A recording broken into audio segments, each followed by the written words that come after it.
Gente, que a Aline saiu, minha câmera voltou. Olá, pessoal. Eu sou o Pierre Freitas. Eu trabalho em Koinonia, Presença Ecumênica em Serviço, que é uma instituição que trabalha com direitos humanos e questões ecumênicas. A gente tem uma página no Facebook chamada Juventude, Sexualidade e Direitos Humanos, que é a página que a gente fala com a juventude, né, sobre esses temas, sobre sexualidade, direitos humanos, as vivências da juventude. E hoje a gente está fazendo essa live alusiva ao Dia Internacional de Enfrentamento à Homofobia. A gente tem aqui hoje a Simi Lahara, que é a presidenta da ABGLT, e o Paulo Iotti, que é o advogado criminalista também, e defendeu várias ações no STF em prol da população LGBT. E aí eu queria que vocês se apresentassem um pouquinho mais, né, tanto a Simi quanto o Paulo.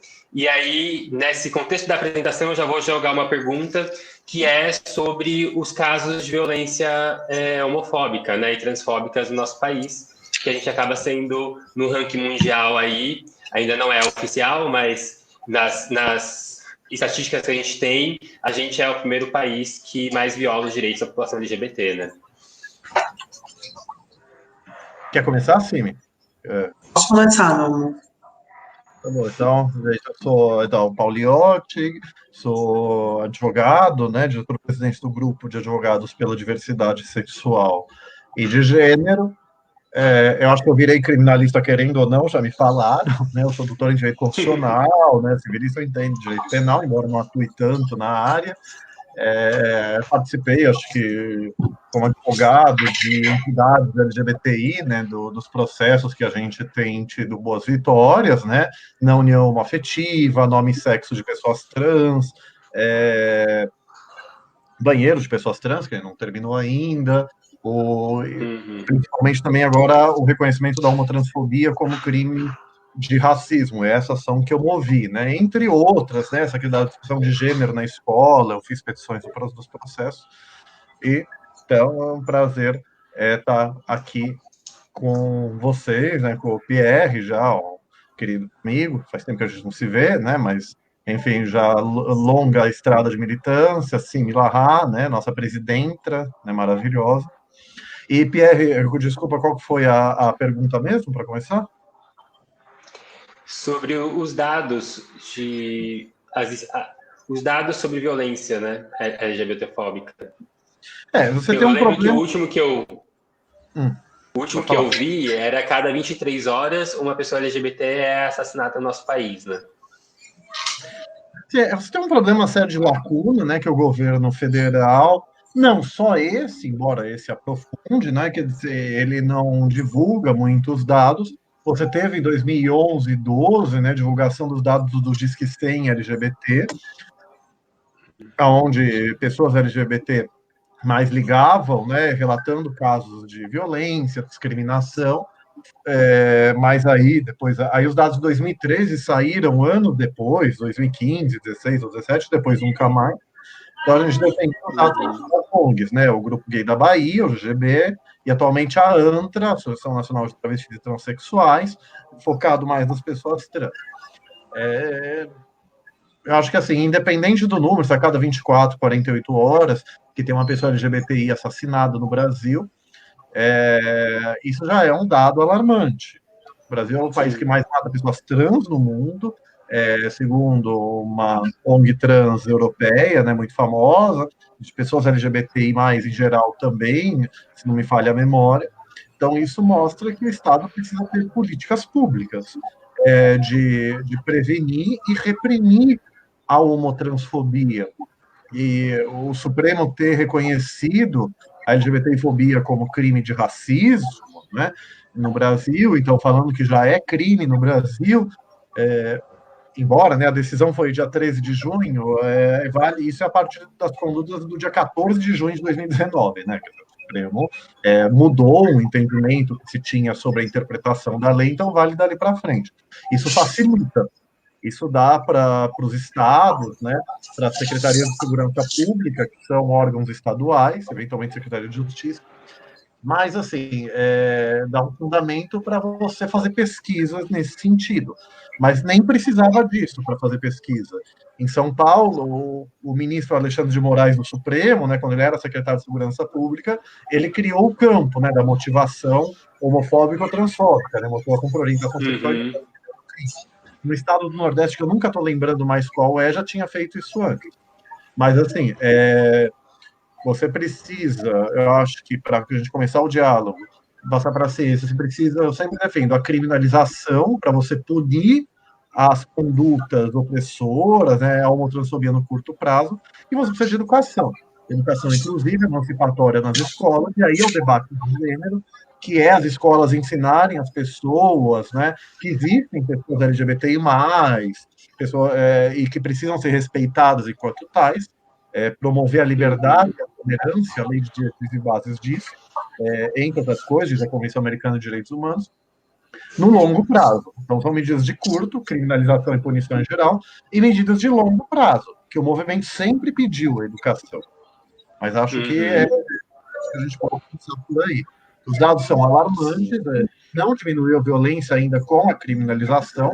A criminalização de uma conduta tem um efeito bem... Mas acho que também não teve essa... Dá um instrumento de luta agora para a gente realmente poder lutar melhor contra a opressão, a violência que a gente sofre. Sim, mas acho que também a gente não teve um certo tempo para regulamentar essa criminalização, né? Nos territórios, nos estados. Por mais que seja crime, mas ainda a gente já tem dificuldade ainda de ter um panorama maior, né? Até que os órgãos públicos mesmo, né? A polícia acaba notificando essas violências. Então a gente tem um tempo ainda para isso acontecer, né?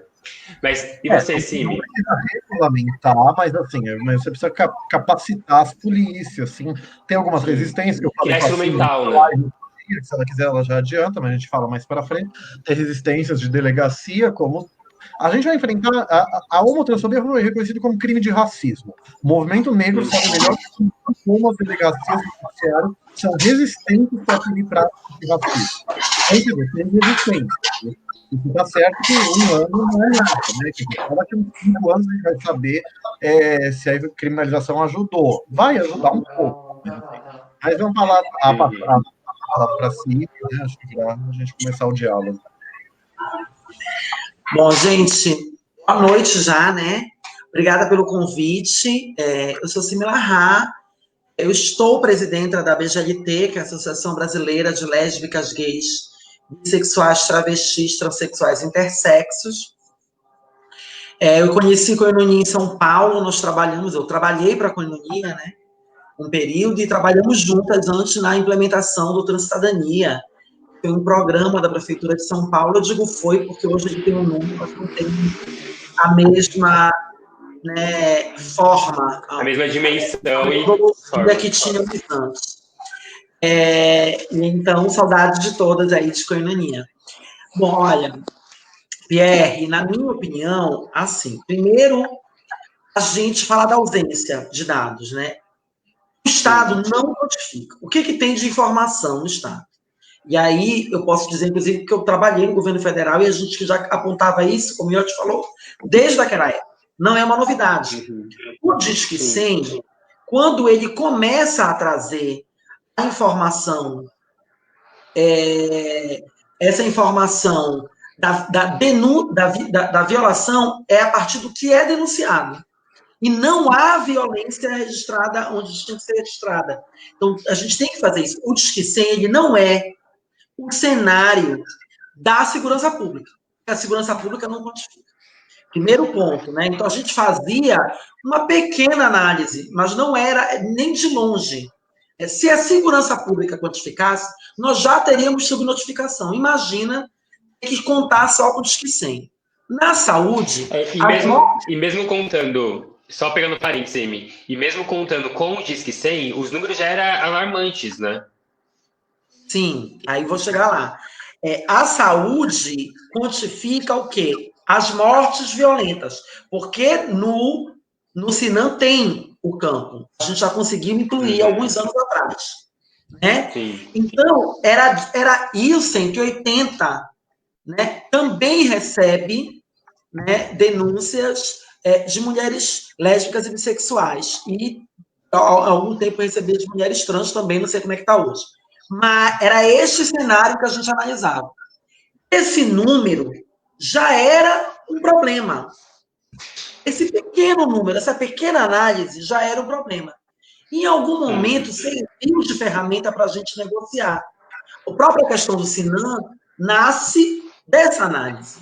Né? E já apontava, por exemplo, que a casa é o primeiro lugar, né? A casa, a rua, geralmente por pessoas conhecidas, a vítima.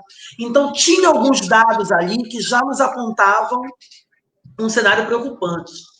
Os assassinatos é a mesma coisa. É o movimento social que quantifica. A partir da imprensa. Veja, né? Aqui na Bahia, por exemplo, o IML tem uma nota técnica para orientar a identificação de corpos transgêneros, tentar não invisibilizar. Então, isso também ajuda, né? Mas, mesmo esses dados todos que nós temos, sendo, que na minha opinião são todos oficiais, mas sendo aquém da realidade, muito aquém, já nos assusta muito, já nos preocupa. É a mesma coisa com os países. Tem países que sequer fazem qualquer tipo de avaliação. E são países que criminalizam, inclusive, a nossa existência. Eu vou dizer que um país esse país é menos violento que não, mas aonde tem registro, já apontam registros horrorosos. Então não tem como negar essa informação. Sobre a questão, e aí a ANTRA faz a quantificação só de pessoas transgêneras, aponta esse ano, o primeiro quadrimestre, com um aumento de 58% no quadrimestre do ano passado. E mesmo assim, maior do que o ano retrasado, que foi considerado um ano de uma queda mundial do número de assassinatos. Eu estou trazendo esses elementos para a gente parar e pensar que a ausência de dados é um problema, né? Que o que a gente traz já assusta, e como a gente se relaciona isso com o STF? Pós-decisão do STF. Aí o STF vai e diz que tem que ser julgado na lei, tipificado na lei de racismo. O que o Paulo trouxe é importantíssimo. Mesmo o racismo já havia problema. Já tinha. Sim. Agora, o que eu estou identificando é o seguinte, né? Essa é uma análise muito de conversar com a galera, porque onde a gente vai, com quem a gente se relaciona nos estados, a gente pergunta, e a gente vai, né, tentando levantar essas informações. É que as delegacias, elas, para além de não quererem tipificar o racismo, elas ainda, talvez para justificar sua má vontade, elas usam a desculpa de que não. Como é que eu vou tipificar a LGBTfobia? Não precisa colocar a palavra LGBTfobia, é racismo que eu estou falando, né? É lei, vou colocar motivação, papapá. Mesmo com todos os debates que a gente tem acerca disso. E aí a pessoa fala, mas não tem esse código, a lei não fala. Então a gente tem que explicar. O que eu sinto falta, eu vou dizer, para além da formação, que é um negócio muito... Porque, por exemplo, aqui na Bahia tem um protocolo de atendimento que a gente ajudou a construir e tem formação com as delegacias. Mas mesmo assim tem um problema. Para mim tem que ter uma orientação quanto norma, né, que oriente nesse sentido, tá? E aí eu acho que, para além das secretarias públicas e estaduais fazerem isso, né, não precisa ser uma resolução, não sei, tem, às vezes, uma orientação que chega para as delegacias, né, porque as pessoas alegam também, não, mas eu vou colocar aqui, depois lá em cima vão, alguns delegados têm sido ousados nesse sentido, não, eu vou garantir, ali vou garantir, né? Então, falta isso, falta uma disposição. Ao invés de criar essa regulamentação, de criar essa orientação, de criar esse debate, o governo nos dá o quê? Uma mentira dizer que não, que no Paris o Brasil está seguro, que é seguro para as LGBT, e começa a falar em protesto. E aí, para finalizar essa primeira análise, Me preocupa essa falta de orientação, né? Essa falta de caminhos orientadores para que a gente consiga colocar isso lá, desde o boletim de ocorrência ao termo, para que isso chegue na justiça. Né? E me preocupa o seguinte, na minha opinião, é uma análise muito pessoal da CIMI, logo após a decisão, eu acho que as pessoas ficaram assim, bora ver o que vai acontecer. Entendeu? E aí, agora que viram, quase um ano depois, que não está rolando, eu acho que esse sentimento de permanência da impunidade pós-decisão do STF é o que pode ter contribuído para esse aumento agora, entendeu? A pessoa que quer agir dessa forma, ela se sente mais segura ao ver a inoperância. Não basta a gente dizer que é crime. Isso tem que começar a existir na vida real. Então, eu acho que é um processo educativo, né? Me permite ter um processo educativo, porque... Me permite complementar a CIMI, eu concordo com ela, falando também da minha perspectiva muito pessoal, né? Eu acho que assim, a decisão foi 13 de junho, teve julho, tal, não sei o quê. Agosto teve a censura do Crivella à Bienal do Livro, se não me engano, foi agosto ou setembro, né? Então, aí você teve a censura do Bolsonaro para que a Ancine, a Agência Nacional do Cinema, financiasse um vídeo sobre homens gays negros, que eu, inclusive, pedi para a Procuradoria-Geral da República denunciar ele por crime de racismo. Foi nos últimos dias da Raquel Dodge, né? Essa era a esperança e não deu certo. Não saiu, mas assim, então, eu acho que também de agosto em diante foi tendo tanta coisa, foi quando, inclusive, o Bolsonaro, que parecia estar voltando, lembra na época dos debates que a gente se brincava, né? Parecia o Bolsonaro Rivotril nos 2 debates que ele foi. Sim. Parecia que ele estava indo assim, até entre, sei lá, março, abril em diante. Aí em agosto, setembro, ele voltou a ficar sem filtro. Então, voltou a ficar nesse... Então, acho que a gente teve tanto acirramento de ânimos e censuras homotransfóbicas que se configuram como crime de racismo, nesse caso, pela visão do Supremo, que ficou difícil, mas realmente, eu senti muito a população LGBT isso é crime, isso não é, dá para ir, dá para fazer, mas assim, cada vítima concreta tem que ir na delegacia.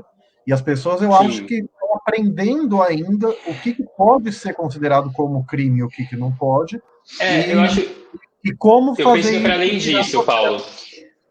Sim, eu penso que é para além disso, né? Eu acho que a gente tem um ranço da polícia, né? De ir na delegacia, até da forma que a polícia nos trata, né? Ainda mais se for negro, se for trans, se estiver em uma situação de mais vulnerabilidade. Então, você vai trazer esses elementos onde a polícia vai te discriminar. Você vai chegar lá, ela vai ser mais um agente discriminador ali dentro da estrutura.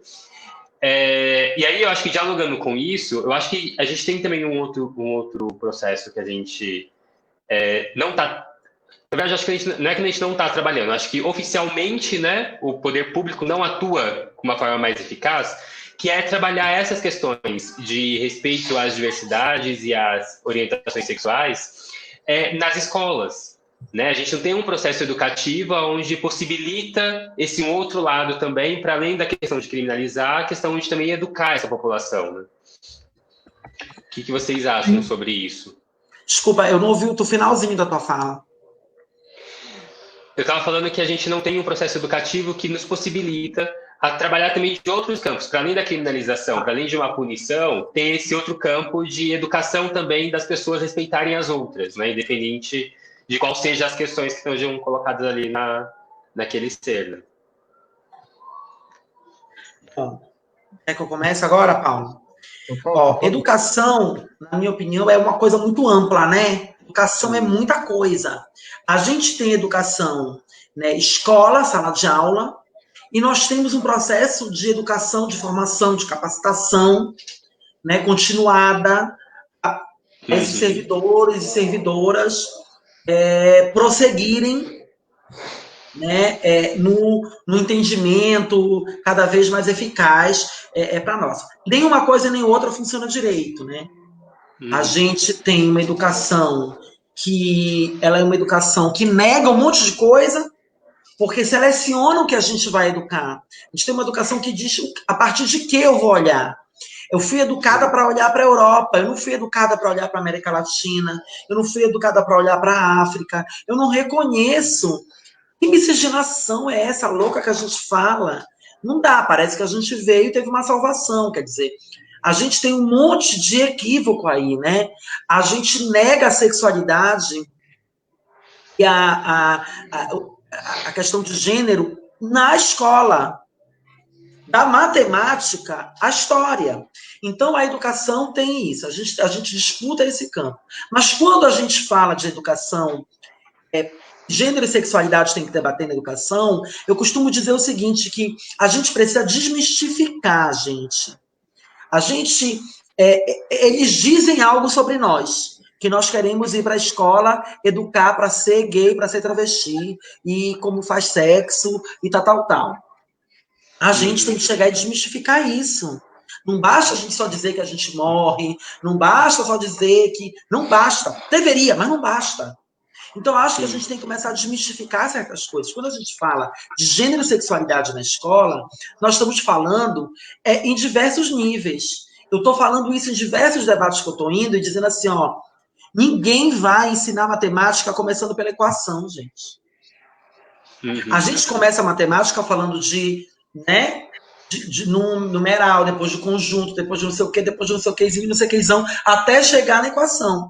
Né? Ninguém vai começar pelo mais pesado. Assim como é a educação de gênero e sexualidade. Pra educar para a diversidade é educar primeiro para conceitos básicos. Então, sabe, não tem essa loucura inteira da gente falar com quem ainda nem entende o que a gente está falando. Então, é um debate que se coloca para isso. Nesse campo, sobretudo, a gente tem tido diversas derrotas.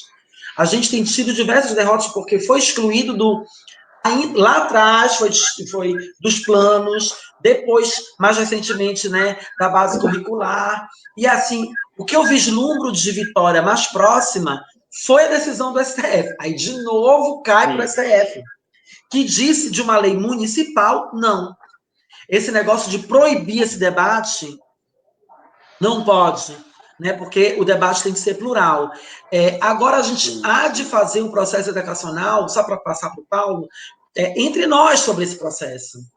A gente precisa ressignificar certas leituras, porque o que o cenário nos mostrou foi o discurso da família, do amor e da vida foi colocado como um discurso que nós somos contrários. Para a gente vencer essa narrativa, a gente precisa se colocar dizendo aonde nós, de que família, de que amor e de que vida nós estamos falando. E não negar esses valores. Então, acho que talvez seja uma estratégia... E de qual lado também a gente está, né? Dentro desse, quem é do bem, quem é do mal, de qual lado a gente também se coloca, né? Isso, concordo tudo que a Cimi falou, claro que ela coloca um problema muito mais amplo, que é o eurocentrismo, né? Quer dizer, e se fala muito, né, da decolonização do pensamento, né, saberes do Sul, a gente estudar a história da América do Sul mesmo, os nossos pensadores e pensadoras, né, africanos e africanas, que é um problema muito mais amplo, né? Você tem o problema de que não lembro se foi o Estatuto da Igualdade Racial ou foi outra lei que falou de ensinar a história da África nas escolas e não se consegue fazer nem isso.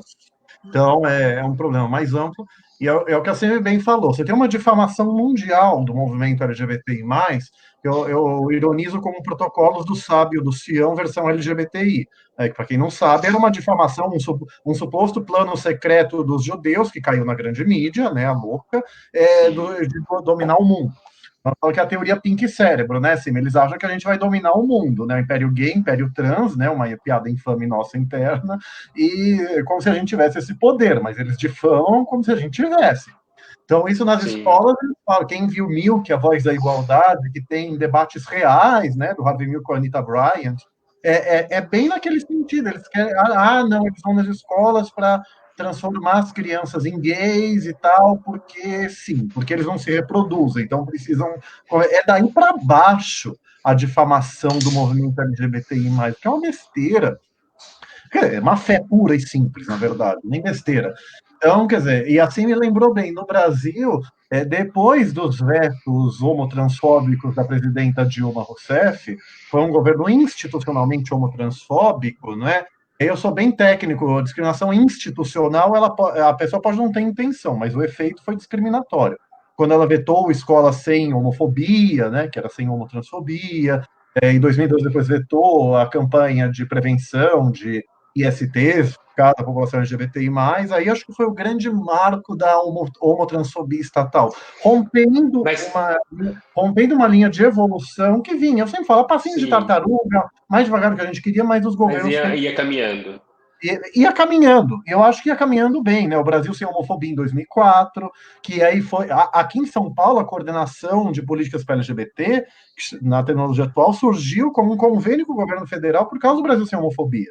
Aí eu trabalhei lá, Sim, 1 ano e meio, 2. sim. Então, quer dizer, aí a primeira conferência, a segunda, mas aí veio. E aí, no caso das escolas, assim me Então, lembrou Paulo, muito bem. Assim ô, me lembrou bem. Paulo, só pegando um gancho nisso que você está dizendo, mas você acha que isso não teve um poder de outras forças que estava fora, que fez pressão para que isso não acontecesse? Por exemplo, a gente tem aí alguns religiosos que a todo momento, e quando podem, bate tremendamente na gente e faz, né, da sua igreja como um elo de troca com o político, né, com o poder público. E aí você acha que essa questão de como lidar com essa questão religiosa nesse campo, tanto no campo de alguns religiosos, né, que incentivam essa violência contra as pessoas LGBTs, ou uma violência de gênero até mesmo, né, e como também começar a dialogar com poucas religiões, né, em especial algumas cristãs e evangélicas, enfim, que acaba abrindo espaço para a população LGBT, né, e se aproxima dessa população com outro olhar, com outro discurso. É que são dois pesos, né? Um tem um peso enorme e o outro tem um peso muito menor, assim, nessa briga de poderes aí na política, né? Não, sim, é que eu preciso terminar o raciocínio que eu puxei toda uma linha histórica para falar disso. Eu chegando onde você me falou. Se eu não Tá. lembrar, depois você me fala. Mas aí, em 2014, a histeria moral de ignorante ou de má fé, da, aspas, ideologia de gênero, fecha aspas, no Brasil começou em 2014, no debate do projeto de lei do Plano Nacional de Educação, que virou lei, e Sim. até hoje ele proíbe todas as formas de discriminação. Aí tinha uma vírgula, especialmente por raça, orientação sexual e gênero. Foi então, quer dizer, você conclamar expressamente as escolas a combater, então, por assim dizer, o racismo negrofóbico, já que eu defendo que a homofobia é racismo, eu tenho que falar em negrofobia. Então, quer dizer, já que a negrofobia é a homotransfobia, né, quer dizer, você conclamar as escolas a coibir isso expressamente foi o que gerou essa histeria.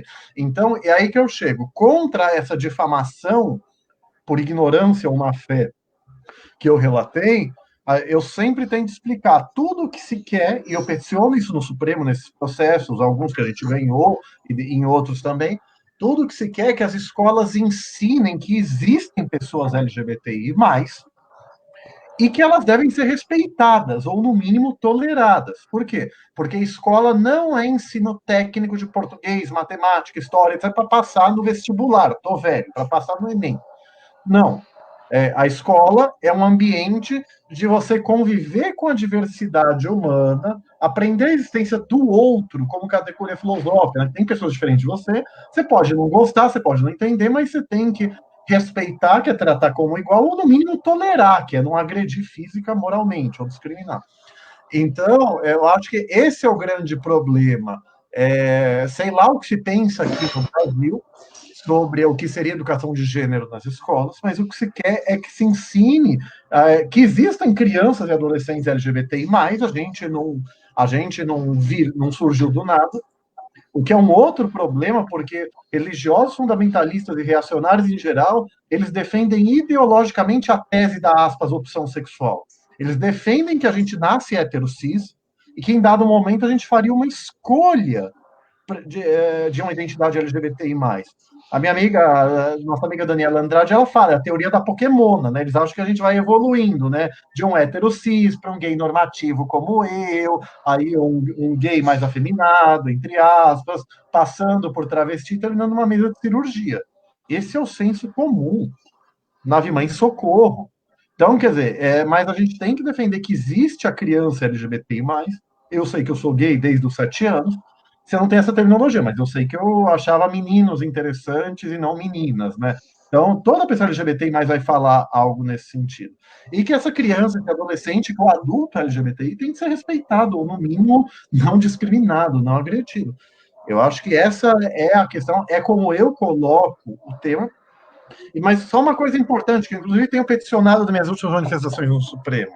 Ninguém diz no movimento como que a escola tem que tratar. Sabe quem diz como a escola tem que tratar? A gente vai ficar com medo agora por quem está lá. É o Ministério da Educação, pelas diretrizes curriculares nacionais, e as secretarias de educação estaduais e municipais, nos parâmetros curriculares. É mais ou menos parecido do que eu recebo como professor universitário. Você recebe tópicos, você recebe um plano geral que você tem que seguir. Então, o que você vai falar em sala de aula? Estão lá os temas que você tem que falar.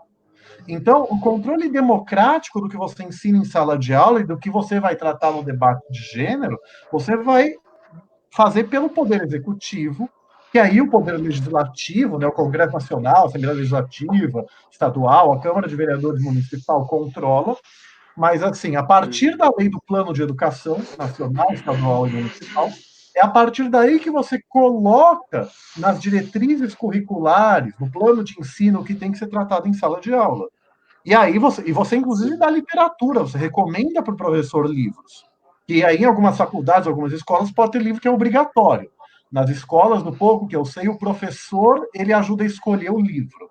Então, mas dentro desses parâmetros gerais. Então, no Brasil tem essa histeria, se discute muito abstratamente ensinar gênero na escola. O que é isso? Na verdade, você teria que dialogar, construir junto com o Ministério da Educação e as secretarias de educação, que seria tratado. E a ideia é justamente essa. Existem pessoas LGBTI que têm que ser respeitadas.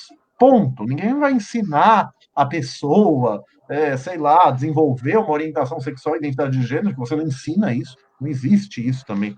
Então, são falácias que você tem que combater. E, por fim, na sua pergunta, eu acho muito importante o debate religioso. Eu sou uma espécie de agnóstico, né? Quer dizer, eu não sou ateu, mas, enfim, acredito numa força superior, mas, de uma forma ou de outra, eu não sou a pessoa mais adequada para falar de debate religioso. Mas, assim, a esmagadora maioria da população tem religião, ou alguma forma de fé, então é um erro estratégico demonizar todas as formas de religião. Por mais que o cristianismo tenha sido usado de maneira opressora há muito tempo, quer dizer, a fé cristã não é em si opressora. A Igreja Católica não se ajuda muito ao longo da história.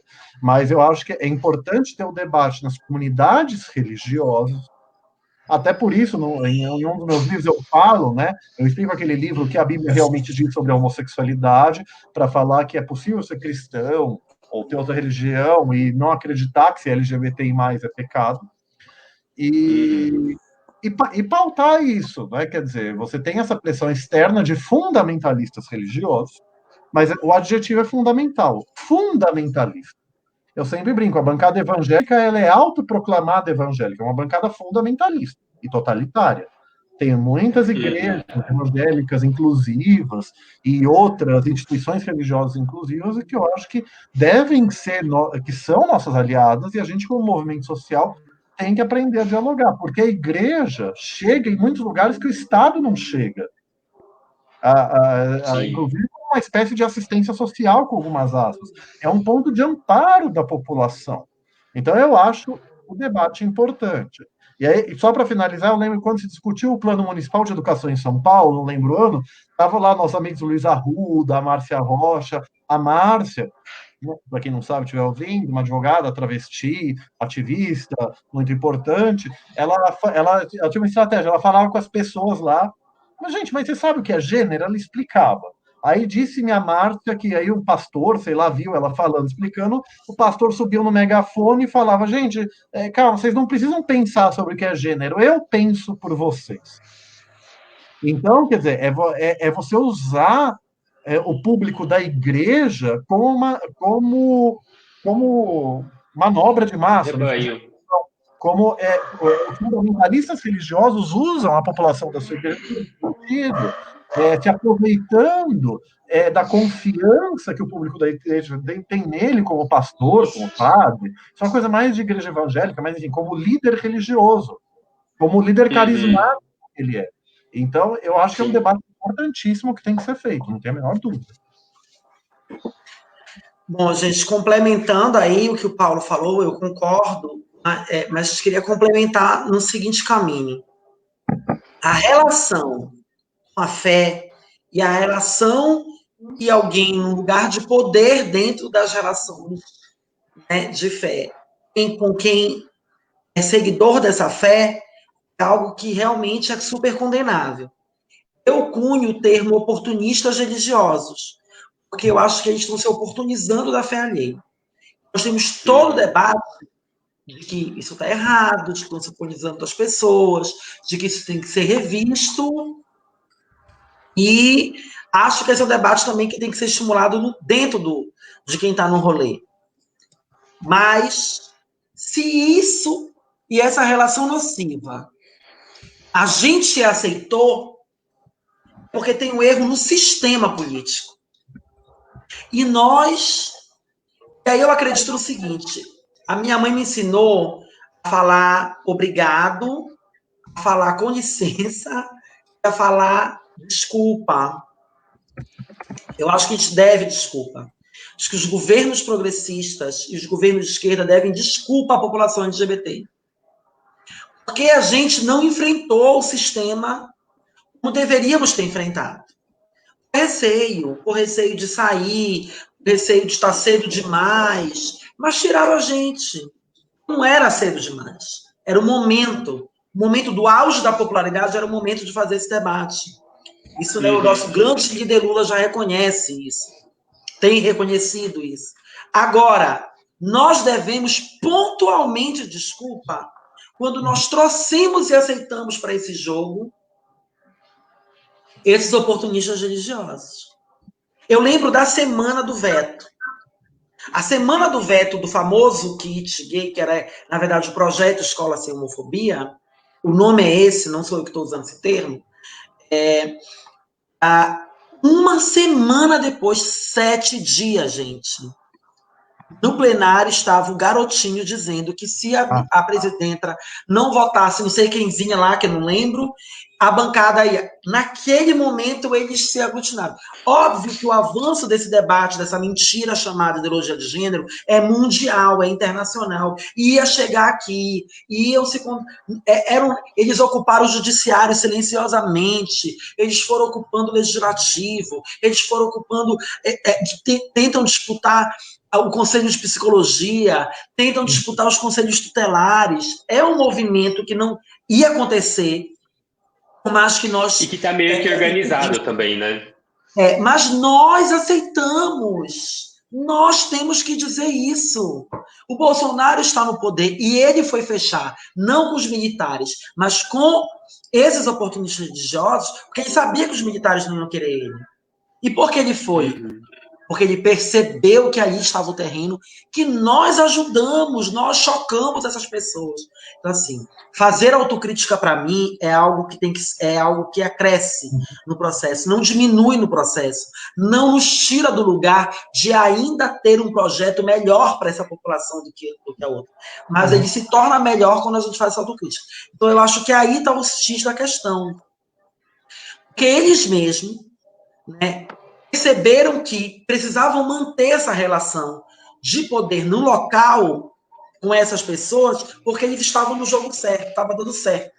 Nós permitimos. Então, acho que nós precisamos ousar nesse sentido, não no processo persecutório. Acho que o processo do diálogo interno é o caminho. Mas de não se permitir nesse jogo. E não é só com eles. São com os fascistas, é com quem defendeu essa emenda constitucional 95. Essa galera aí não é nossa parceira.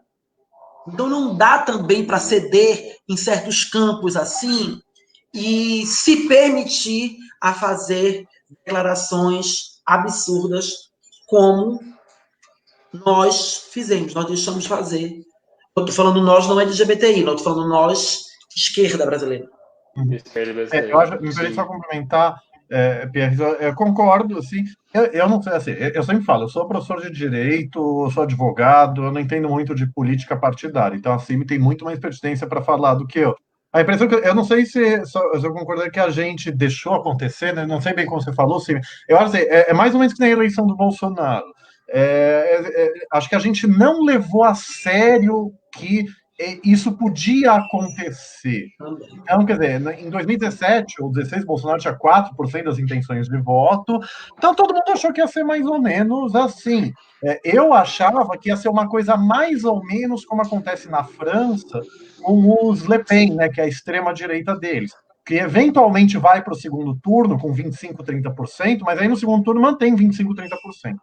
Mas, assim, Uhum. sem deusificar a França, pelo amor da deusa, não, mas aqui não é um país sério, né? O Bolsonaro já estava com 40% no início das pesquisas de 2018.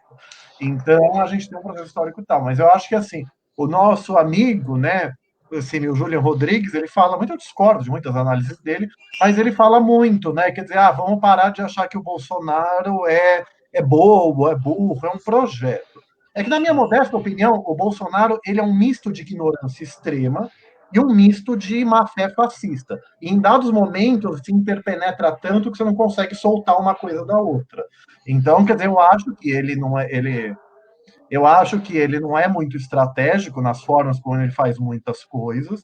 Então, quer dizer, mas é um projeto de poder, eu não tenho a menor dúvida nisso. Então, eu acho que eu concordo com assim que a gente, como esquerdas, a gente não está conseguindo dialogar com as bases, a esquerda está ficando acadêmica, um discurso difícil, né? Tem artigos que eu leio sobre gênero, Simen, que eu tenho dificuldade de entender, eu tenho que ler com calma. E eu sou doutor em direito, quer dizer, já li muita coisa.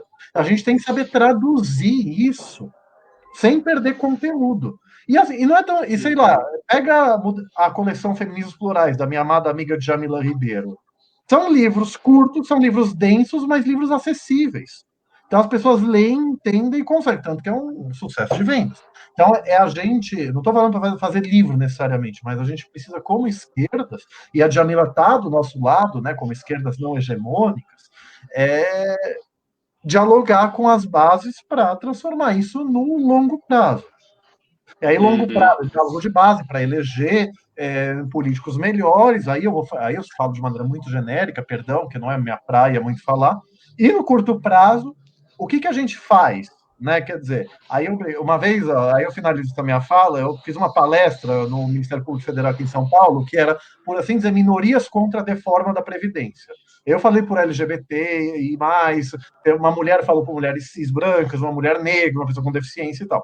Aí um professor falou, né, que não acreditava muito no Supremo, a gente tem que lutar no Supremo contra as deformas, e aí eu tive que ir embora, falei, não, concordo, professor, temos que ir às ruas, né, foi antes da pandemia, temos que dialogar com a base, mas assim, a gente perdeu um debate no Congresso Nacional, a gente, por enquanto, está perdendo o debate na opinião pública, o que a gente faz? Aí é a minha fala de sempre, bom, eu processo, né, eu entro na justiça e tento usar o judiciário como arena de debate. Assim me falou, né? O judiciário de novo. O que, obviamente, a minha amada presidenta sabe, né? O judiciário é importante, é parte da democracia. Democracia é uma ditadura da maioria. A maioria não pode negar para a minoria os direitos básicos. Quais são os direitos básicos? Estão na Constituição. O Supremo tem dado ganho de causa para a gente que a Constituição garante o direito à não discriminação, para simplificar. Mas é problemático a gente depender só do judiciário. Você não tem uma Sim. democracia de verdade quando seu direito à igualdade e à não discriminação depende de você contratar um advogado que seja defensoria pública, depender do entendimento pessoal do juiz, da composição atual do Supremo Tribunal Federal. Você precisa de leis. O movimento nunca saiu do Congresso Nacional. A gente sempre tentou aprovar leis. Desde 87, desde que da elaboração da Constituição. Mas o Congresso se mostra homotransfóbico, que a gente também não tem conseguido dialogar aqui. Então eu misturei os temas, mas assim, eu concordo, a gente como esquerda não tem sabido dialogar com as bases para evitar coisas. Eu finalizo de vez, por exemplo, teve gente que queria votar no Lula na eleição, aí o Lula foi barrado em definitivo, e aí voltou no Bolsonaro. Nave Mãe Socorro, mas a ideia é a pessoa que quer um líder carismático, que é um grande pai para si. Então, quer dizer, sei lá, aí as pessoas identificaram no Bolsonaro alguém assim. Então, eu tenho pavor disso, mas é um fato que aconteceu. Então, a gente tem que voltar a Sim. ganhar essas pessoas. E como que a gente faz? Eu acho que é a pergunta de $1 milhão, né? Você quer falar alguma coisa, Simi? Não, acho que ele estava complementando o que a gente já falou, acho que estava Isso, sim, escando. sim. Estava aqui adoro ouvir É. o Iotti, então eu estava aqui escutando e nos ajuda muito ouvir o Sim, Iotti para pensar estratégias, assim, eu gosto muito disso. sim, sim. Igualmente. Ouvir vocês dois, né? Vocês dois, escutar vocês dois nos possibilita, assim, milhões de ideias aqui, de visualizações também de como está a conjuntura como um todo, né? E vocês acham que esse período de quarentena, enfim, tem se intensificado as violências contra a população LGBT? Quer começar, Sim? Muito. Na minha opinião, muito. Na minha opinião, tem dois caminhos, que é, primeiro, evidenciar as nossas ausências. Aí eu vou trazer uma narrativa aqui na Bahia, para além de ser presidente da BJLT, porque presidente da BJLT é um lugar da militância voluntária. Eu não recebo para ser presidenta, né? Eu tenho um emprego, então eu coordeno a rede de enfrentamento à violência da Bahia através de um equipamento chamado Centro de Promoção e Defesa. Então a gente acompanha esses dados, acompanha essas violências, acompanha isso. E a equipe ficou, a gente trabalha de home office desde a metade de março aqui na Bahia, e a equipe se jogou para isso, né? Ela se jogou para esse lugar. Bom, no primeiro momento, e aí eu estou falando desse lugar, mas eu estou falando também do diálogo que a gente está fazendo com diversas localidades que se jogaram para fazer o atendimento de ponta, dos nossos grupos da BJLT que estão prestando serviço aí. No primeiro momento da pandemia, o que aconteceu? A gente pensava, as pessoas vão ficar em casa, então talvez isso ajude, né? Mas não foi o que se apresentou no primeiro momento já. Primeiro, as pessoas chegaram e disseram assim, não tenho como ficar em casa. Grande maioria das pessoas LGBTI são da informalidade. Nós conquistamos avanços, nós conquistamos esses espaços, mas a gente não conquistou a totalidade, né? Sobretudo nossas manas negras e negras. Então, a gente sabe que a grande maioria de nós está na informalidade. E esta informalidade teve que se colocar dentro de casa, e esta informalidade não tinha como, né, sobreviver no momento. Então, a primeira demanda era a fome. Cesta básica, pá. Aí a gente foi lá, conquistou, através do legislativo, é bom a gente frisar isso, o auxílio. O auxílio, ele vem com a burocracia estatal. Ele vem com a cara, com o DNA do Estado, que é um DNA transfóbico, que é um DNA LGBTfóbico, que é um DNA misógino e tudo mais. Então, o formato de acesso é um formato que excluiu muitas de nós. E aí, eu vou dar um exemplo daqui da Bahia. A gente fez uma primeira lista, essa lista aumentou muito. Mas lá na primeira semana a gente fez uma lista de 140 pessoas, e dessas 140, 8 tinham CAD único. Aí tu fala, tudo bem, não precisa ter CAD único. 80 pessoas não tinham CPF. Amada, me desculpa, eu não sei o que é CAD único, acho que pode ter pessoas que também não saibam, desculpa. É o registro, né, que o sistema da assistência social, você faz esse registro e você tem mais um como número. se fosse né? A gente adora número no Brasil. É o número do cartão de motorista, é o número do CPF, é o número dos... Aí um dia desse falaram assim, que o pagamento vai ser pelo cartão do SUS? Nem eu sei meu NIS. Que dirá... Meu NIS, assim, Amada, parentes, um amigo nosso mas eu tenho de Minas, ele fala assim, né, tem poucas coisas que me irritam mais do que data de expedição do RG. Ai, que ódio quando um cadastro pede isso. Né? Pois é.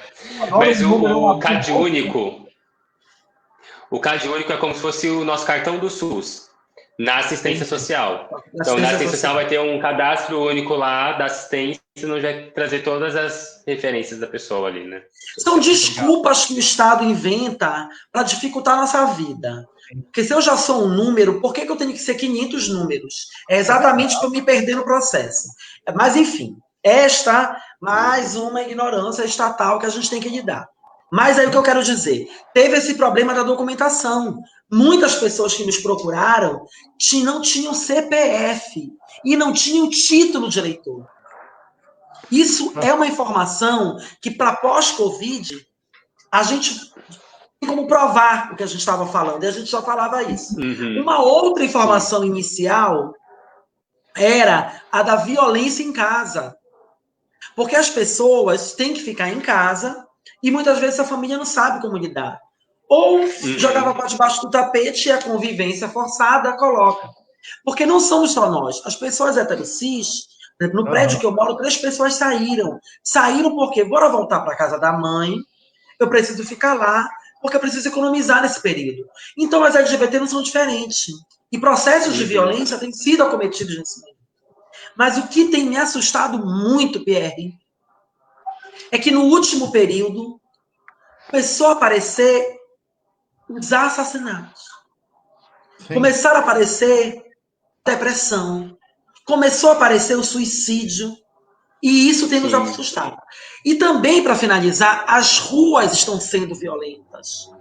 Porque menos pessoas nas ruas, você tem lugares de maior facilidade para a promoção dessa violência. E quem conseguiu acesso, aí tu fala, Cine, mas nenhuma conseguiu. Conseguiram, algumas conseguiram com duras penas, nós não desistimos, fomos orientando, fomos ajudando, conseguiram. Imagina o que é para uma bicha pitosa, uma papai, uma sapatão papai da periferia, imagina o que é para uma travesti ficar naquela fila gigantesca de horas, tendo que passar por humilhações, piadas e olhares maldosos. Isso é de acabar com qualquer autoestima. Então, assim, são muitas violências acontecendo e que estão sendo evidenciadas. Nada de novo, tá? Mas isso está aflorando. Isso está sendo colocado. Essa crise humanitária que a gente vive há muitos e muitos milênios está sendo colocada para fora. É o que eu acho. Não sei se o Paulo quer complementar.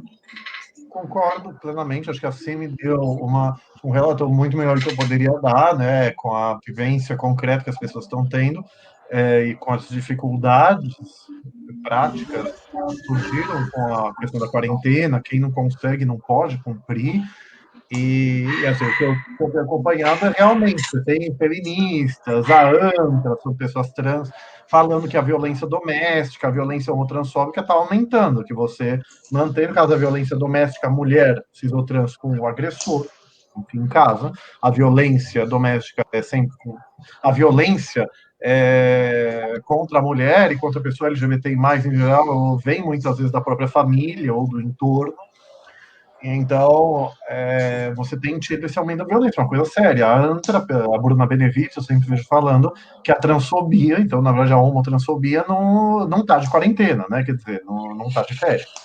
Então, isso é uma coisa muito complicada, né? Quer dizer, já é difícil a gente ir na delegacia. A delegacia, principalmente com as pessoas trans, é muito resistente, quando não opressora. Então, agora você não pode sair.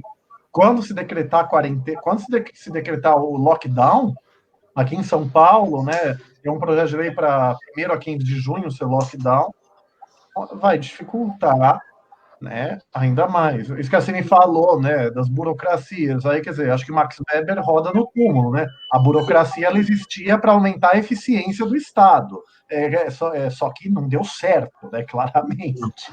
Então, é uma loucura, né? Quer dizer, você precisa de tanto cadastro, tanto número, ainda mais num contexto desse. Mas eu acho que a Cime já falou tudo, né? Quer dizer, com a quarentena, esse isolamento, quer dizer, você teve um aumento das violências, que é algo que tem que ser enfrentado. Mas como, né? Violência com família já é difícil. Vai processar sua mãe, seu pai? Você pode? Vai ser morando com ele, com ela, enfim, é sempre complicado, né? Eu sempre recomendo, aqui em São Paulo, a Defensoria Pública tem um núcleo específico de igualdade racial, antidiscriminatória em geral, que ele faz mediação familiar. É uma reunião, quer dizer, mediada, né? Quer dizer, tem um terceiro que ajuda, as pessoas a tentarem se entender, para simplificar. Mas como que a gente vai fazer isso agora, né? É o que a gente voltando à questão da educação para o respeito, ou no mínimo, a tolerância. Como que a gente faz isso também é difícil.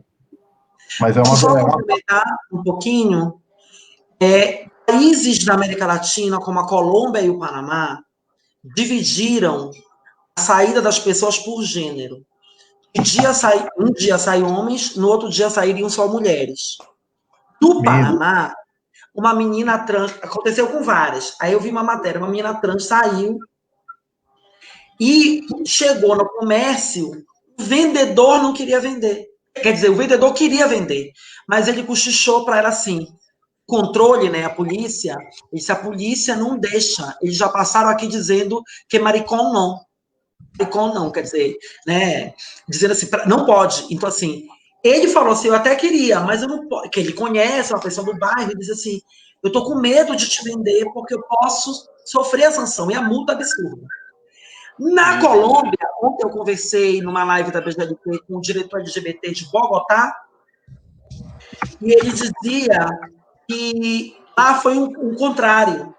Alguns vendedores não quiseram vender, para dizer, não é o seu dia, e eles, numa articulação com a polícia, conseguiram mediar, no sentido de dizer, não, garanta, porque aqui na cidade tem que garantir, a gente respeita a identidade de gênero.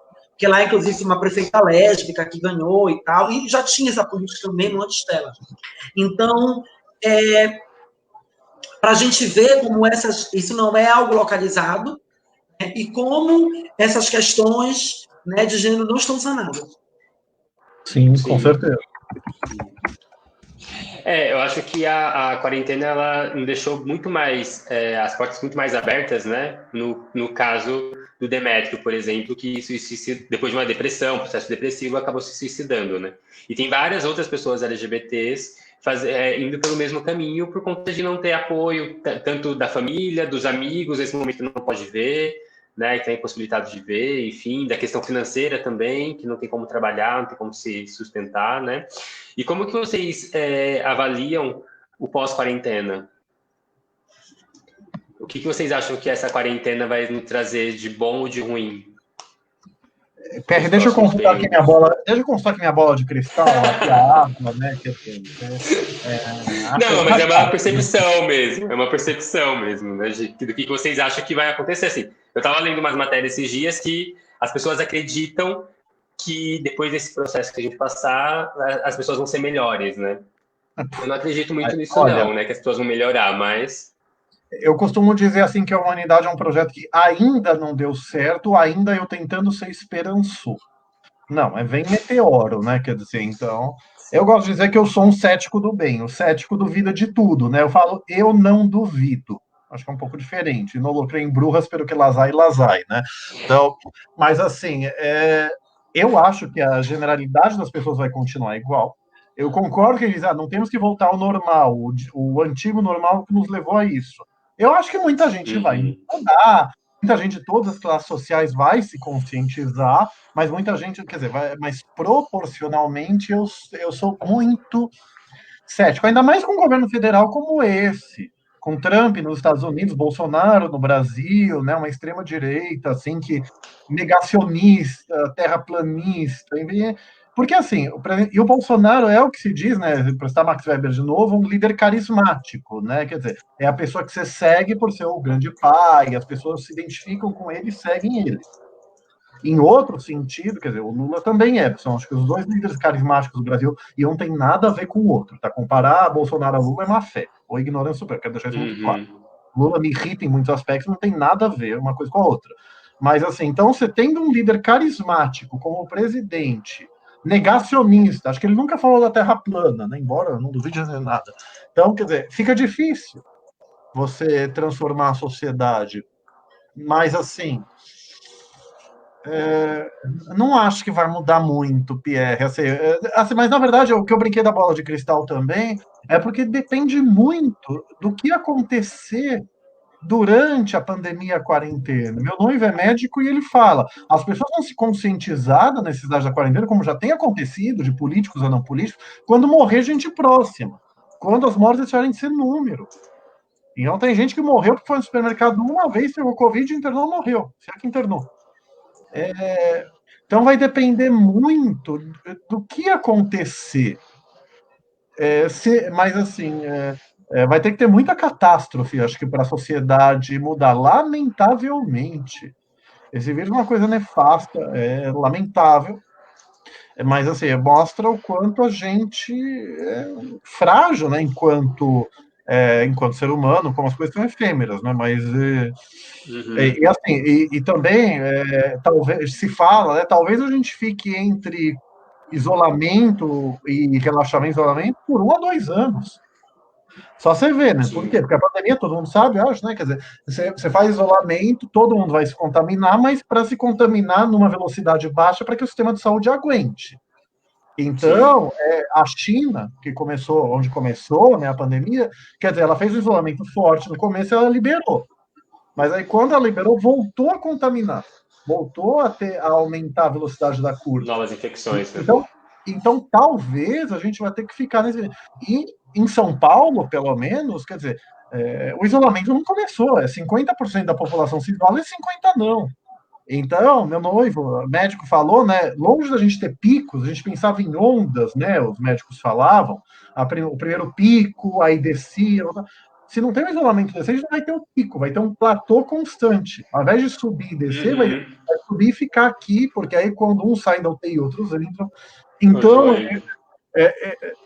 no chutômetro, né, quer dizer, eu acho que vai depender muito do que acontece, mas eu sou muito cético. Eu acho que uma minoria das pessoas vai se conscientizar, eu acho que vai ter um discurso político maior, né, para mudar o modo de vida da sociedade um pouco, mas em termos de maioria, em termos percentuais, eu acho difícil. Você que é cineasta, né? E em termos de minorias também, acho que vai mudar muito o preconceito por causa disso. Eu acho que o sinal que as pessoas estão dando, principalmente das violências, é de que não é a Covid que vai nos salvar. Não é a Covid que vai ser a solução dos nossos problemas. A solução dos nossos problemas está em nós mesmos. O que eu acho é que, primeiro assim, eu acho que tem um debate aí do novo normal que queremos, não queremos voltar para o normal, mas é disputa de narrativa, que eu acho fantástico. Certamente. Eu acho o seguinte, algumas coisas vão ficar. A nossa relação com as redes sociais, a nossa relação, o nosso respeito ao afeto, a presencial. Eu acho que algumas coisas ficam. Mas não acho que, assim, acabou o Covid, todo mundo vai voltar. Querido pônei, sabe? Querido pônei. Não é isso. Não vamos virar pônei nem ursinhos carinhosos. Kit gay. Já tá lá, o kit gay. Já sabe que esse é meu. Eu não lembro quem me mandou. Foi uma que me mandou assim, deixa eu fazer a propaganda, hello, como é que é? hello@kitgay.com, né? Aqui. Vou entrar. Olha, eu falei na nossa live, amada, eu citei no Supremo Conceito de Racismo da Djamila Ribeiro, né? Que é um artigo dela da Carta Capital, que ela fala: acreditar em racismo reverso, eu vejo que acreditar em unicórnios. Já falei para ela, amada, eu tenho uma ressalva. Aí eu brinco, né? Ela pensa, puta, o que esse homem branco vai falar, né? Fala, racismo reverso não existe, mas unicórnios existem. Unicórnio, sim. Eu sou apaixonada por unicórnios. Mas é isso, acho que não vai ter uma fada madrinha. O que eu acho é que nós temos um campo mais fértil para certos debates. Eu vou dar na cara da Iote. Eu vou na casa dela pegar tudo, porque eu amo unicórnio, tenho vários em casa. Ela não sabe o que ela está querendo fazer a blogueirinha na live. E eu vou lá na casa dela, assim, a única certeza que eu tenho é que a Covid vai fazer eu assaltar a casa da Paula. Porque eu vou lá pegar tudo para mim. Mas vamos lá. Eu acho que nós temos um terreno fértil para o debate. Eu acho que isso é uma herança. Porque a gente vai ter muito campo a nosso favor. Eu acho que talvez as pessoas se coloquem mais para escutar, porque a gente vai falar, lembra na Covid? Agora a gente tem que ser rápida, porque, meu amor, não sei o resto, mas as brasileiras, elas esquecem muito rápido as coisas. Sim. Então, eu acho que a gente vai ter que aproveitar esse campo. E, mais uma vez, a tarefa é colocada a quem? A nós. A nós que estamos aqui. A nós do ativismo, a nós dos movimentos sociais, a nós, né? A nós. Mas aí, eu acho que a gente tem que aproveitar esse campo e sair semeando. Bora semear logo pós-Covid, porque senão a gente perde esse terreno fértil. Eu acho que talvez isso nos ajude a pensar que narrativa nós queremos para disputar a nova normalidade. Por isso que assim, a presidenta da BGLT, eu sou advogado da BGLT aqui e ali, né, que fala política maravilhosa. Eu concordo plenamente. Isso eu acho que eu acho que nada vai mudar, mas acho que você está certíssimo. Isso nos dá uma boa disputa de narrativa. Nada a ver, né? Lembra, imagina na Copa, vamos falar, lembra da Covid, né? Quer dizer, imagina uma nova Covid. Essa é a Covid-19, né? Imagina a 29, né? Adorei esse lema. Adorei esse lema.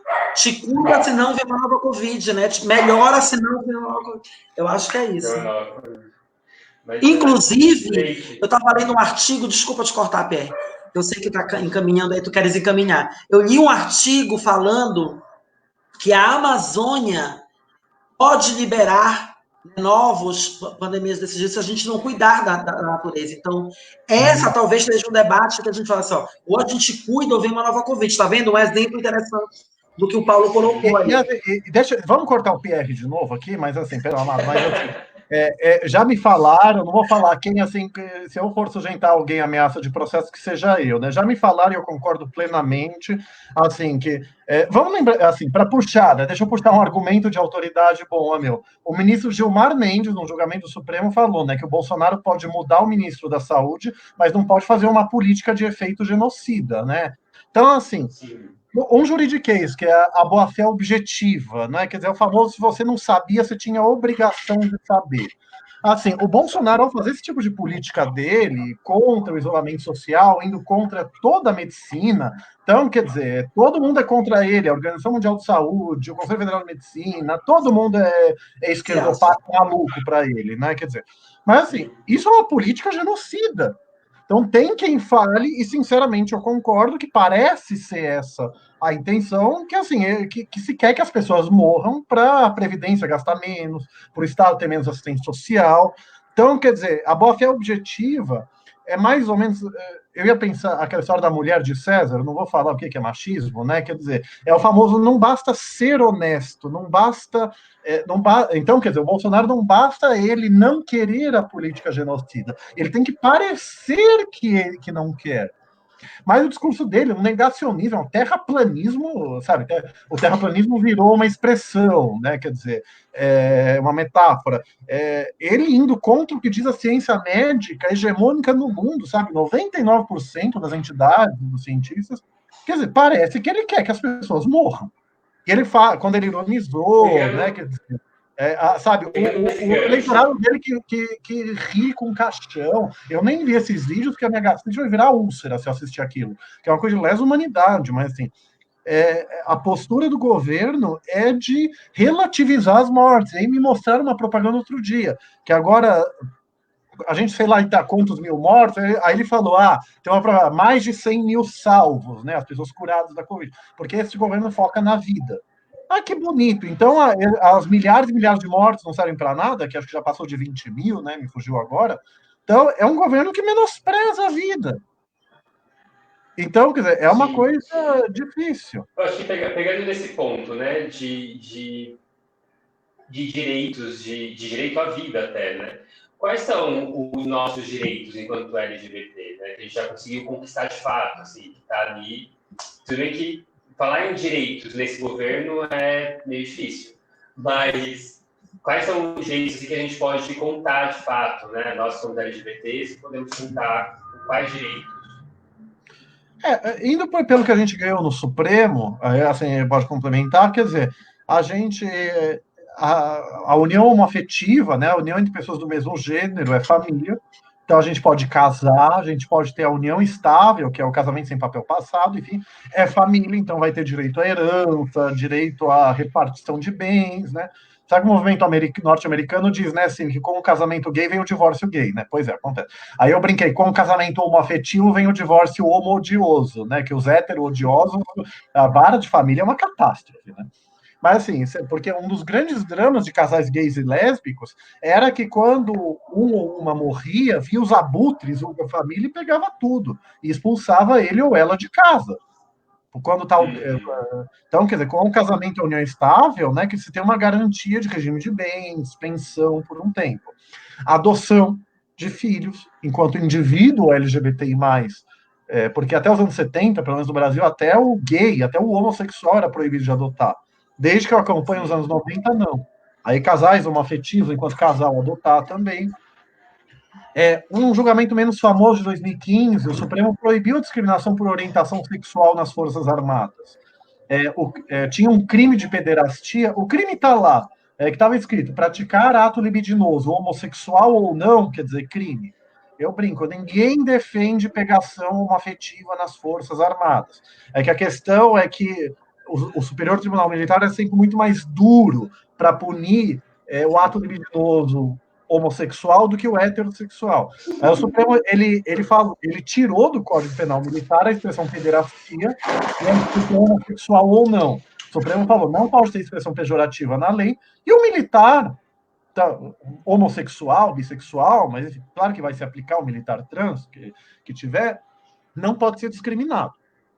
Aí você teve nome e gênero de pessoas trans, poder mudar o documento independente de cirurgia, independente de ação judicial, independente de laudos, é só chegar no cartório. Mas isso só uma vez, tá?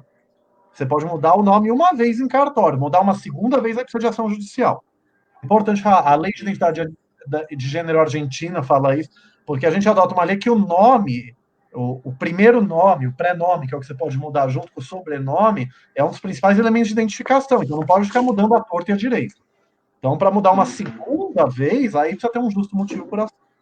Mas pode. E aí, quer dizer, você ser discriminado, ofendido por ser LGBTI+, é reconhecido agora como crime de racismo. O homicídio, quer dizer, você já seria punido, claro. E eu sempre falo isso na criminalização. Não obstante, claro, o drama das mortes, mas condutas que mais assolam a comunidade LGBTI+, não estão no Código Penal, que é discriminar alguém, sabe? Você não atender na sua empresa, no seu estabelecimento, e discurso de ódio, que é ofender uma coletividade.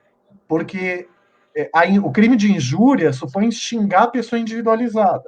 Então, é a mesma lógica da injúria racial e do racismo, quer dizer, contra negros, porque é onde a gente está incluído. Então, eu sempre dou esse exemplo, fala, aspas, gays são pedófilos, você sabe, ofender a coletividade é racismo. Ou fala, ser gay pedófilo é injúria racial.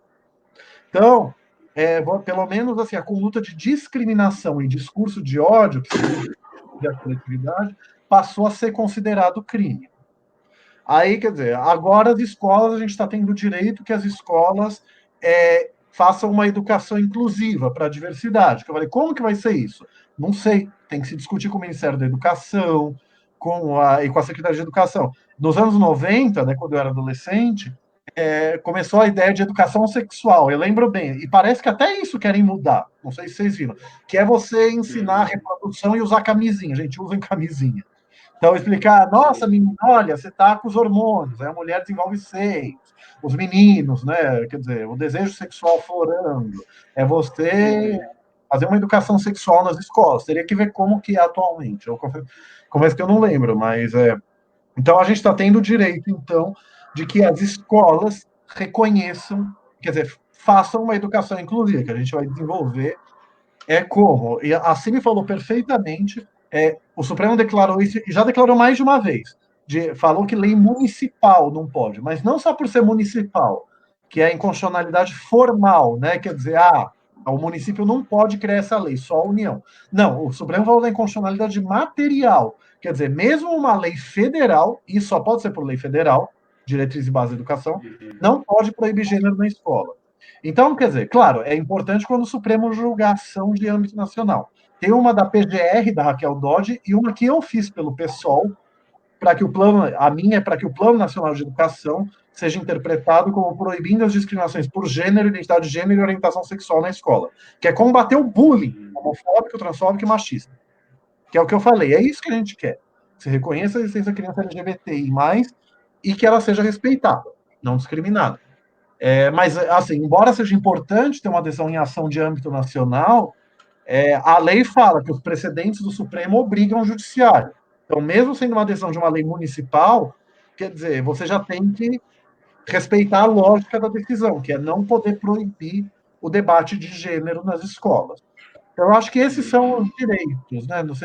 Nome social, né? Continua tendo. Tem travestis, a Márcia Rocha é uma, não sei, acho que a Keila Simpson é outra, né? Cine, que é travesti, que não quer mudar o nome civil. Então, quer dizer, para a pessoa trans que, por qualquer motivo, não queira mudar o nome civil, mantém-se o direito ao nome social. Mas, claro, agora pode-se mudar já o próprio nome civil. Então, a Márcia Rocha, que é uma ativista, e ela fala isso, quer dizer, ela faz isso por militância. Ela tem lá o nome dela masculino na carteira da OAB, mas, assim, por um processo que ela fez interno, a OAB permite o nome social. Então, aparece o nome civil masculino e o nome social feminino, que é uma coisa não sei se, né, da vivência, do entendimento próprio dela sobre a travestilidade, não é? Então, é uma questão de afirmação. Então, eu acho que são esses. Pierre, acho que caiu, mas você quer complementar? Sim. É porque a gente cortou tanto que ela vazou. Eu a gente acho. cortou ela vazou. Pierre Foguia, a louca. Eu não queria complementar. Eu não queria complementar. Eu queria falar de uma outra forma. Eu acho que você foi bem completo. Eu acho que é assim. A gente falar para as manas agora. Assim, vou falar de mana para manas. Você tem direito a fazer fechação. Adoro. Tá? Fechar você pode, meu amor. Você pode porque ninguém tem que se incomodar com a sua alegria, com o seu jeito de ser. Ó, você pode ser travesti. Você pode. Você pode, inclusive, tem o processo garantido pelo SUS, é um serviço do SUS, se você quiser fazer ele com esse acompanhamento, com esse cuidado. Então, vai lá e faz. Você pode ter um nome de acordo com a sua identidade. Então, vai no cartório e resolve tua vida, mana. Se precisar de ajuda, procura os equipamentos LGBTs e mais que tem pelo Brasil. Você pode não querer mudar de nome, mas ser respeitada com o nome que você usa socialmente. Então, se joga, meu amor, e diz assim, não, mas o nome que está aí, eu quero que tu me chame pelo nome tal, e não faz a doida. Então, isso tudo pode. Ter afeto e expressar o seu amor, seja com quem ele seja, você pode também. Tá? Prestar solidariedade e doar sangue, você pode também. Doação de sangue, claro, acabou de sair, obrigado. A gente pode tudo isso. Parte disso, a totalidade disso foi conquistada com muita luta. Parte disso, a gente tem a oportunidade hoje de estar com uma pessoa que conduziu muitos desses processos aqui conosco, esse querido advogado. Então, e a totalidade disso foi com muita resistência e de muitas pessoas que não estão aqui, que não caberiam aqui dentro dessa live, né, mas que ajudaram, pessoas, inclusive, que são anônimas, mas que estavam lá, tweetando, militando, fazendo o seu ativismo local. Então, tudo isso é com muita né, condução de todas nós. Então, tudo isso pode. Se você tiver dúvida e quiser saber aonde na sua cidade você procura ajuda, nós temos no site abglt.org um link que se chama Mapa da Cidadania. Você vai clicar, vai ter o mapa do Brasil, você escolhe o seu estado e lá vai ter as ferramentas jurídicas municipais, estaduais e os equipamentos que você pode procurar. Seja conselho, seja delegacia especializada, seja uma defensoria pública, está tudo lá com interesse telefônico. Se você identificou algum número, algo que está faltando, manda para a gente que a gente coloca, porque a plataforma é colaborativa. Obrigada. Legal. E me permite uma coisa. Só um minutinho. Só comunicando também todo mundo, a gente também vai colocar o link na nossa página né, das juventudes, e aí também fica mais fácil para todo mundo acessar. Fala, Paulo. Perfeito. Uma coisa que eu esqueci, nossa, maravilhoso tudo que você falou, mas que me fez lembrar, você falou ser respeitado enquanto tá pelo seu nome atual, assim, ou se você não quer mudar o nome, mas você tem que ser respeitada para te chamarem pelo nome que você quer e tudo mais. Mas, nunca se questionou, quer dizer, se você for ofendir, de discriminar, de etc., menosprezar, de por sua orientação sexual e identidade de gênero, você pode processar e pedir indenização, né, por dano moral. Te xingou, te ofendeu, te menosprezou, em geral, quer dizer, que no direito a gente fala ofensa à honra, dignidade, né, você pode processar. Então, se você for demitido ou não contratado, né, a questão que você tem que provar no processo, uma prova difícil, tem que ter testemunha, etc. Mas se você provar que a demissão ou a não contratação foi por homotransfobia, cabe indenização. Na Justiça do Trabalho tem jurisprudência, assédio moral, que eu costumo dizer, né, não sei se é muito técnico, é o bullying entre pessoas adultas na relação de emprego. Se o assédio moral for homotransfóbico, cabe indenização também. Então, a minha fala foi mais pelo Supremo, não sei como eu fui esquecer da doação de sangue, obrigado, amada, mas isso nunca se questionou, quer dizer, dos anos 90, 2000 para cá.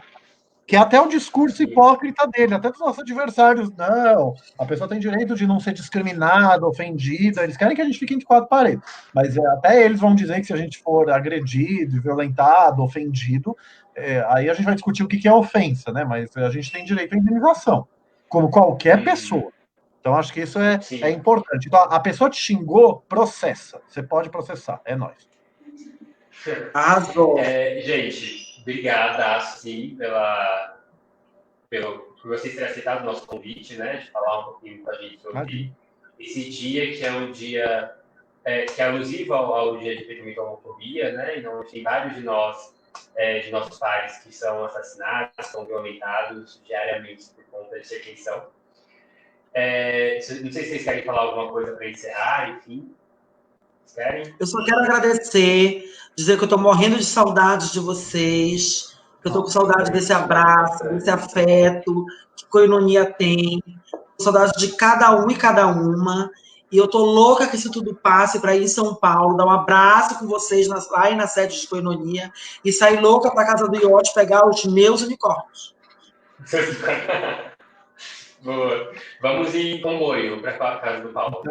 Também agradeço o convite, o debate, é muito legal, né? Inclusive, sempre dialogar com a CIM é um prazer e um aprendizado. E é isso, acho que a mensagem final é a gente tem que lutar. Então, a gente vive um mundo que é preconceituoso, ele discrimina em geral. Até acho que as coisas, se pegar de 100, 150, 200 anos para cá, as coisas melhoraram a passinhos de tartaruga, com retrocessos, né? Quer dizer, não é uma coisa tão uniforme, mas a gente tem tido avanços importantes, mas falta muito ainda para a gente ter uma sociedade verdadeiramente inclusiva, né, e não discriminatória, e acho que a mensagem é essa, né? Quer dizer, apesar das dificuldades, vale a pena lutar. E se a pessoa te oprimir, processe, né? Consulte um advogado, né, para ver se cabe o processo, mas assim, a ideia é te discriminou, te menosprezou, e principalmente te agrediu, né? Quer dizer, você tem meios jurídicos, tem que ter um advogado, defensoria pública, uma burocracia difícil, eu sei, mas assim, a gente tem instrumentos para ajudar na luta, e a gente, como movimento social, na medida do possível, né, assim, embora a gente tenha, você falou, né, no começo da vida profissional, pessoal, eu brinco, eu sempre falo que é difícil você lutar por direitos humanos sendo proletário ao mesmo tempo, né, mas, assim, na medida do possível, a gente tem informações, as cartilhas da BGLT, da ANTRA, para ajudar as pessoas, né, a terem seus direitos respeitados. Então, como eu sou muito advogado, né? Quer dizer, então a minha lógica é processa quem te oprimir, dá para dar trabalho para essas pessoas, enfim, é isso. Sim. Mas, ok, gente, obrigadaço mesmo a participação de vocês. E quem está nos acompanhando ainda, continua nos seguindo na nossa página, Juventudes www.facebook.com/JuventudeDH, e que a gente vai ter várias outras lives aí nas próximas semanas. Beijo, gente. Tchau. Beijo, Amaro. Ó, beijo do Kit Gay, sim. Ó. Bicha maldita, né? Eu sei. Ó. Deixa eu mostrar.